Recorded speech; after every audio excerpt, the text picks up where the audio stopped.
Up next, the WHL show with Gabriel Neumann.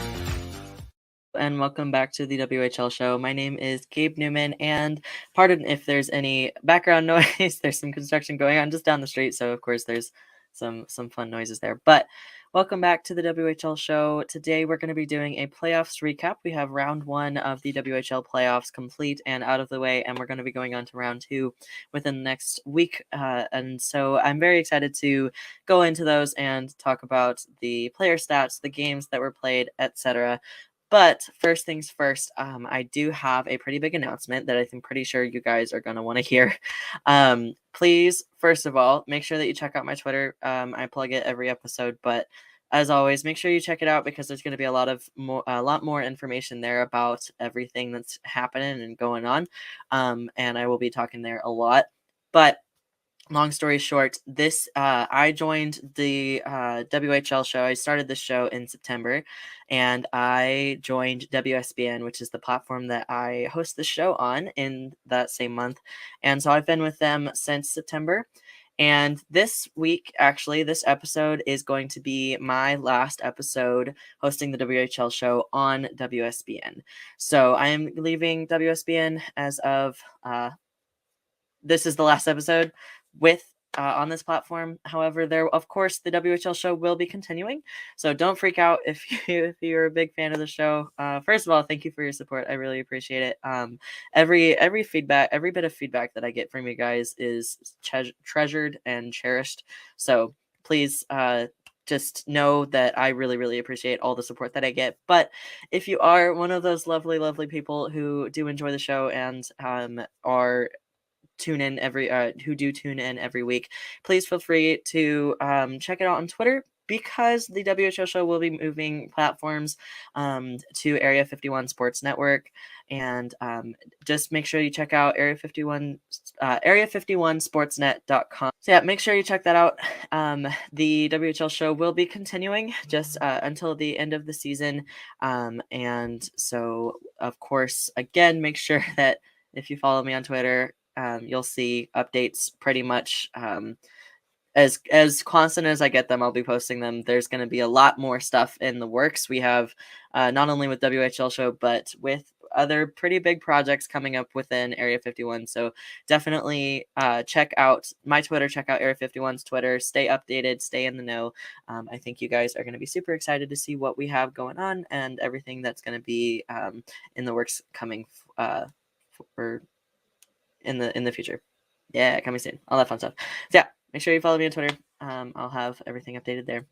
Now now that is out of the way and I have made that pretty big announcement, I would again like to thank you guys for sticking with me for the show this season. Really appreciate again all of your support.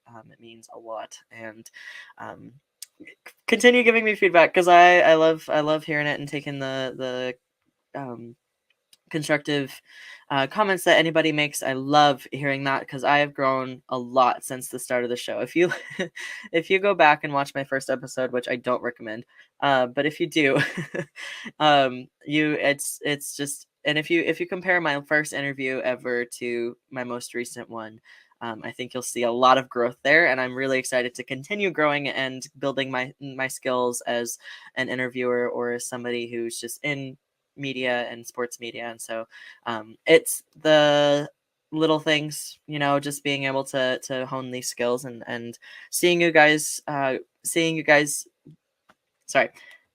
seeing my progress and me grow is always just super cool. So yeah, thanks for supporting me, and I hope you stick with me as we go through all the new projects and all the new fun stuff that's in the works. I think it's gonna be great.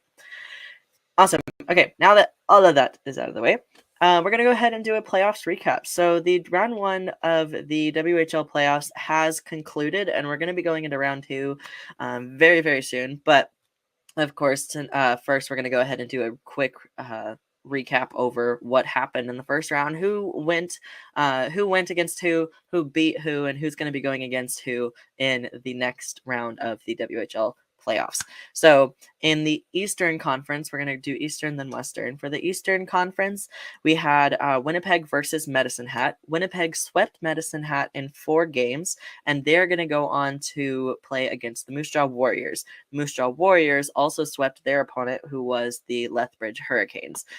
And then Red Deer beat the Calgary. So the Red Deer Rebels beat the Calgary Hitmen with 4 wins to Calgary's 1. So it was in 5 games. And then Red Deer is going on to match up against the Saskatoon Blades. They beat the Regina Pats in Game 7, which was actually yesterday.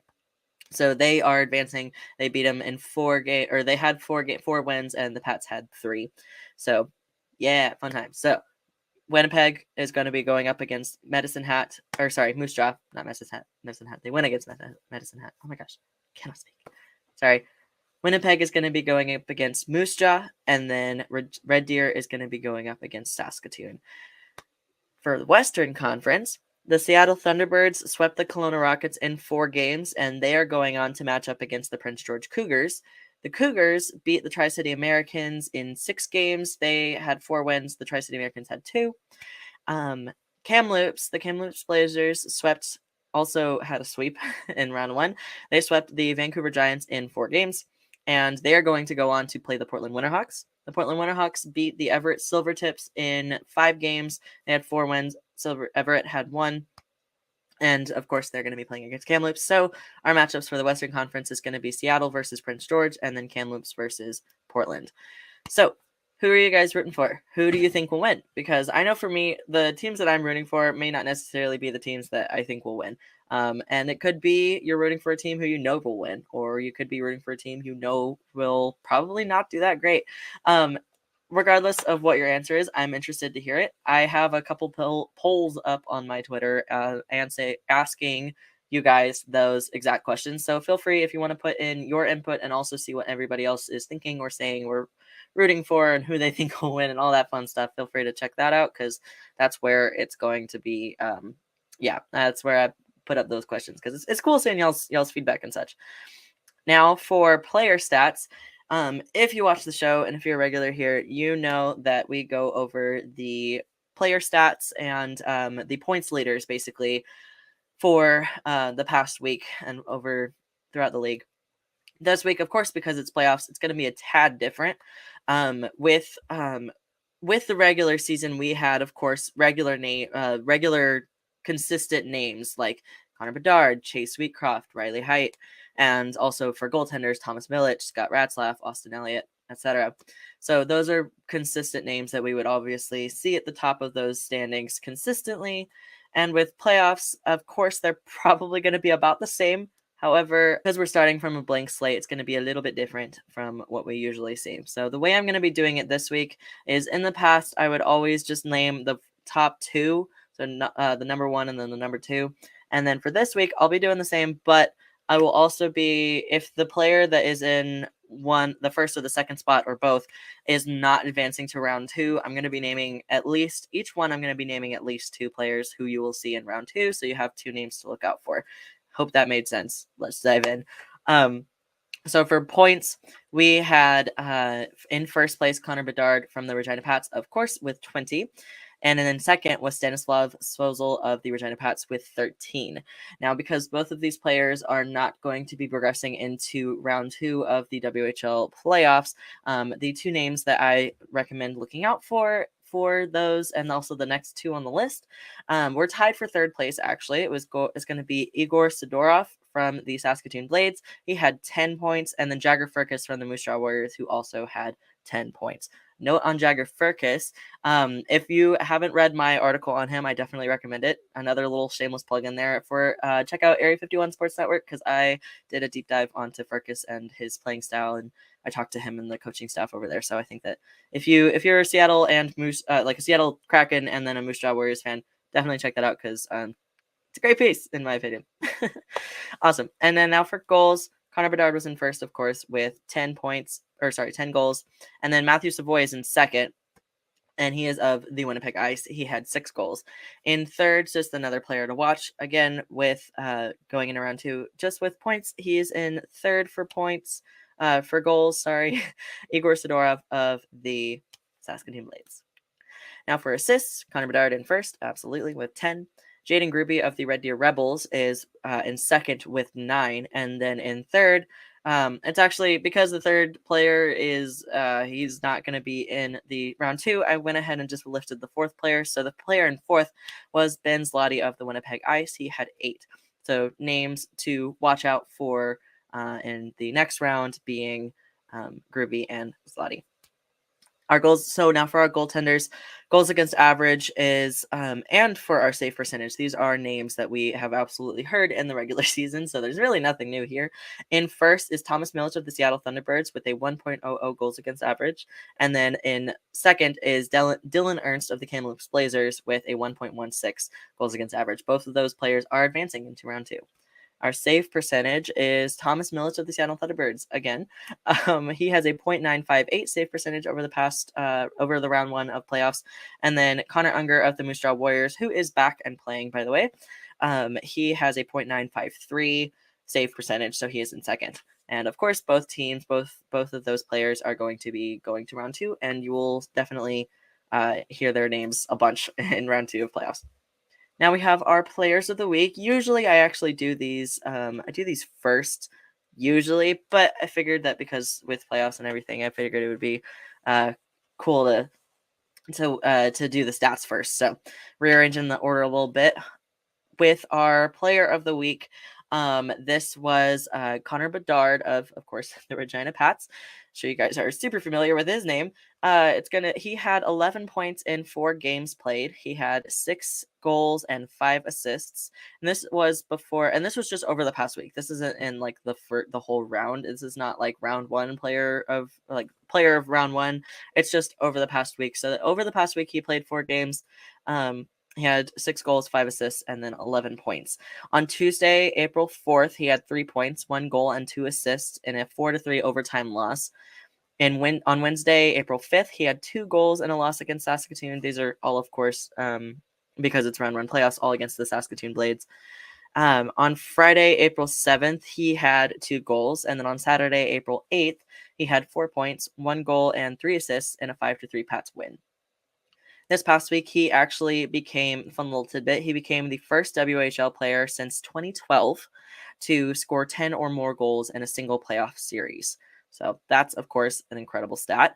And then a little quick player bio by him. He was the first overall pick in the 2020 WHL Prospects Draft. He had 290 points, 145 goals, and 145 assists over 140 career WHL regular season and playoff games. And of course is the top rated number 1 prospect going into the next NHL draft. Our goaltender of the week is the Seattle Thunderbirds goaltender Thomas Milich, who, if you were listening, was number 1 for goals against average and save percentage for the playoffs, for the round 1 of playoffs. So for the past week, he of course was number 1 as well. On Tuesday, April 4th, he had he made 24 saves and a 4-1 win over the Rockets. And then on Wednesday, April 5th, he had a 19 saves shutout and a 3-0 round 2 clinching victory. So that win that he got there, that shutout, was the game that actually got guaranteed the Thunderbirds their spot in round 2. Little player bio about Milich. He led all WHL goaltenders during the regular season with a 2.0 goals against average and a .928 save percentage. He also leads the playoffs, as we talked about, with his goals against average and save percentage. He was originally selected by the Thunderbirds in the 3rd round of the 2018 WHL draft. He holds a career 78-32-5-3 record, a 2.29 goals against average, a .920 save percentage, and 11 shutouts over 120 regular season and playoff games. Great for him. So yeah, going into round 2, of course, there's going to be some really those names, every single name that I've mentioned, and also just honestly every player in general, just names to watch out for, names to listen to and pay attention to, because I think that they are obviously super talented and a lot of fun to watch. And now, speaking of super talented and a lot of fun to watch, we have our nominees for the defenseman and goaltender of the year. So with the with the end of the postseason, of course, coming up, with the of the 2022-2023 season coming up, We have our nominations for goaltender and defenseman of the year, and also just all the different WHL awards that are coming out and coming up. And so we have our division nominees for the defenseman of the year. So I'm going to go ahead and go through those. For BC division, it was Olin Zellweger of the Kamloops Blazers. He is from Fort Saskatchewan. And then Central division was Christopher Sedoff from the Red Deer Rebels. He is from Finland. The East Division was Stanislav Svozil. He is from, of course, the Regina Pats, and he is from Czechia. The U.S. Division is U.S. Division nominee is Kevin Korchinski of the Seattle Thunderbirds, and he is from Saskatoon. Now, for our goaltender of the year nominees, we have for the BC Division the Vancouver Giants goaltender Jesper Vikman, who is from Sweden. The Red Deer Rebels for the Central Division, it's going to be Red Deer Rebels goaltender Rhett Stoser from Carstairs. That's a really cool city name. And then the East Division is Winnipeg Ice Daniel Hauser from Chestermere. U.S. Division is going to be Thomas Milich from the Seattle Thunderbirds, and he is from BC. So we have, of course, a bunch of these really cool, really great players to. I'm really excited to see who ends up winning the WHL Defenseman of the Year and WHL Goaltender of the Year. Congratulations to each of these players for receiving the award for their division and being nominated for those awards.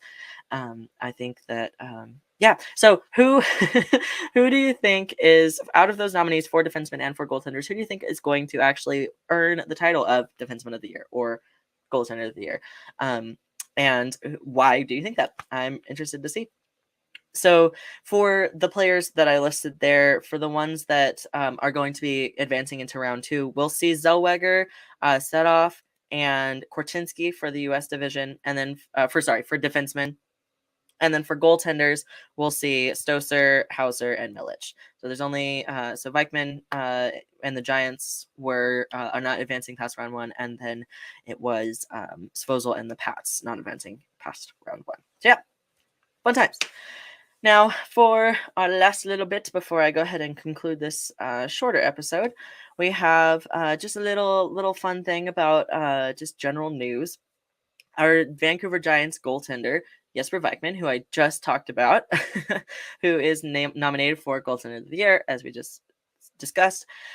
He actually, I think it was either today or yesterday. I want to say, this was today. So today, fun fact, he signed with the Vegas Golden Knights, and he signed a 3-year entry-level contract. So congrats to him. He is obviously being nominated for the Goaltender of the Year, WHL Goaltender of the Year. He's obviously a very talented player and part of why the Giants did get so far and a big part of that team. So congratulations to him. Definitely excited to see how his career in the pros goes. And yeah, so super awesome. Yeah, so actually that was about it. We're going to be going over the round 2 playoffs and everything and all that fun stuff and the same basic stuff that we do here. We're going to be doing that on a different platform. Again, just to kind of recap that, I am transitioning from WSBN to Area 51. And if you are, so a bunch of you guys, I know the majority of my audience is on Twitter, where you guys follow me, where I stream my episodes live. So if you follow me on Twitter and everything, you don't have to worry about necessarily transferring platforms and everything. But if you are a watcher/listener on any other platform such as Facebook, or you do primarily go to the WSBN website, etc., wherever you watch, and if it's not on Twitter, then feel free, make sure that you follow me on Twitter so you do get the updated platform, because from this episode onward, there will not be any more WHL show content, because I am, again, leaving WSBN and going to be transferring the show over to the Area 51. As of right now, the plan is that this, of course, will stay. All the episodes that I've filmed and everything, they're going to they'll stay here, and so you could always go back and watch whatever you want. But for new episodes and such, absolutely, I'm just kind of repeating the same thing over and over again. Make sure you follow my Twitter so you know when and where to watch that new content. But if you already follow me, you're already great. You don't have to worry about not that you're not great if you don't, but like I'm just saying that like you're already good if you follow me over there, because you'll see everything that goes on and where I stream and all that fun stuff. Fun times. Okay, great. So thanks so much for watching. I really, really appreciate you guys, everybody who tunes in. Thank you so much for your support. If you want to see more, absolutely, like I've been saying a million times over and over again, make sure you follow me on Twitter to stay updated and everything. And of course, the show. And again, thank you for the support. Thank you for the feedback and everything. It's been a lot of fun, and the show isn't coming to an end, so don't worry about me going away anytime soon. And yeah, thank you so much, and I'm really excited to cover round 2 playoffs. I think it's gonna be a lot of fun, and really excited to see what you guys think about who's going to do well in round 2, who's gonna progress to the final, and who's not. So yeah, thanks so much.